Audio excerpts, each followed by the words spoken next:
Anybody here seen my old friend Abraham? Can you tell me where he's gone? Freed a lot of people, but it seemed the good die young. No, I just looked around and he's gone.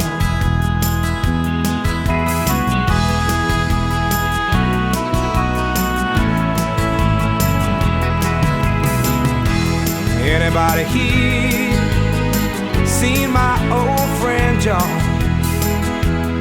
Can you tell me where he's gone?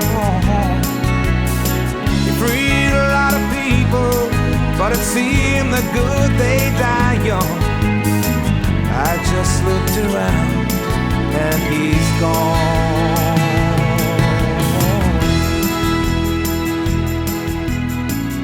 There is no strife, no prejudice, no national conflict in outer space as yet. Its hazards are hostile to us all. Its conquest deserves the best of all mankind, and its opportunity for peaceful cooperation may never come again. But why, some say, the moon? Why choose this as our goal? And they may well ask, why climb the highest mountain? Why, 35 years ago, fly the Atlantic? Why does Rice play Texas? We choose to go to the moon. We choose to go to the moon. We choose to go to the moon in this decade and do the other things, not because they are easy, but because they are hard. Because that goal will serve to organize and measure the best of our energies and skills. Because that challenge is one that we're willing to accept, one we are unwilling to postpone, and one we intend to win, and the others too. It is for these reasons that I regard the decision last year to shift our efforts in space from low to high gear as among the most important decisions that will be made during my incumbency in the office of the presidency. Many years ago, the great British explorer George Mallory, who was to die on Mount Everest, was asked why did he want to climb it. He said, because it is there. Well, space is there, and we're going to climb it. And the moon and the planets are there. And new hopes for knowledge and peace are there.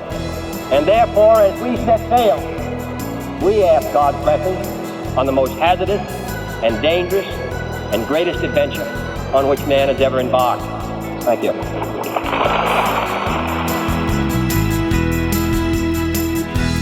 Anybody here seen my old friend Martin?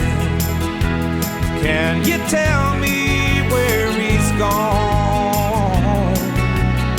He freed a lot of people, but it seemed that good they die young. I just looked around and he's gone. And then I got into Memphis, and some began to say the threats. I talk about the threats that were out. What would happen to me from some of our sick white brothers? Well, I don't know what will happen now. We've got some difficult days ahead. But it really doesn't matter with me now, because I've been to the mountaintop. I don't mind. Like anybody, I would like to live a long life. Longevity has its place.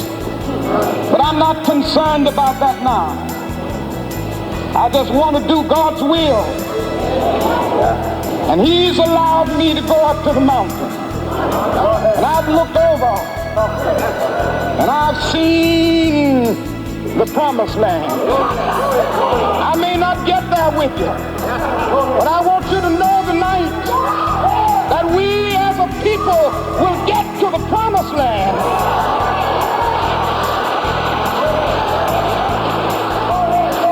So I'm happy tonight. I'm not worried about anything. I'm not fearing any man. Mine eyes have seen the glory of the coming of the Lord.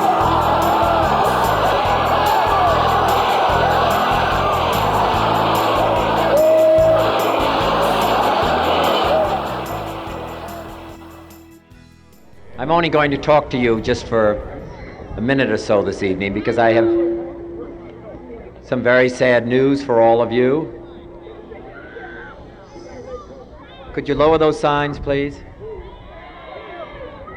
I have some very sad news for all of you, and I think sad news for all of our fellow citizens and people who love peace all over the world. And that is that Martin Luther King was shot and was killed tonight in Memphis, Tennessee.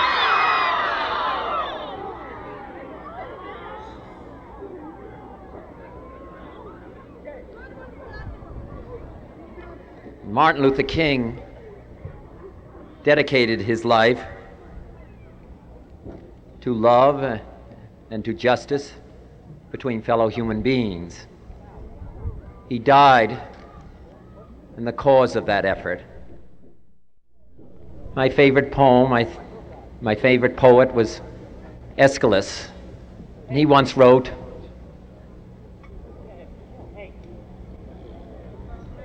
"Even in our sleep, pain which cannot forget falls drop by drop upon the heart, until in our own despair, against our will, comes wisdom through the awful grace of God." What we need in the United States is not division. What we need in the United States is not hatred. What we need in the United States is not violence and lawlessness, but is love and wisdom and compassion toward one another, and a feeling of justice toward those who still suffer within our country, whether they be white or whether they be black.